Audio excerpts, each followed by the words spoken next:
যে শ্রমিকের যে একটা প্রাণ, তাদের বাচ্চা কাচ্চার যে জীবিকা, তাদেরকে এই কয়েকজন মজবুতকারী লোক এই পরিবেশ লঙ্ঘন করে ডেজার চালায় তাদের রিজিকের রূপে এমন একটা আঘাত, তারা হয়তো কিছুদিন পরে চুরি ঝামারি করবো। অচিরেই যেন ডেজার্টটা বন্ধ হয়। সাধারণ গরিবের পেটে লাথি মারা হইতেছে, আর যেগুলা ডেজার্ট চালাইতেছে এরা সম্পূর্ণই রাগক বল। এক একটা ডেজার্টের দাম 7 লাখ টাকা 8 লাখ টাকা, কিন্তু আমরা 7 লাখ টাকা 8 লাখ টাকা জোগাড় করতে না দিকে আমরা ডেজার্ট চালাইতে পারি না। চক্রাকে এই নদীর মধ্যে হাজারো হাজারো ডেজার্ট চলতে আছে প্রতিদিন রাত্রে।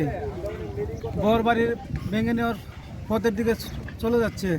দিনে আনি দিনকে তারা যেভাবে ডেজার্ট চালায়, আমরা ভবিষ্যতে কি করব? আমরা তো কাজ না করতে পারি, আমরা কি করবো? তারা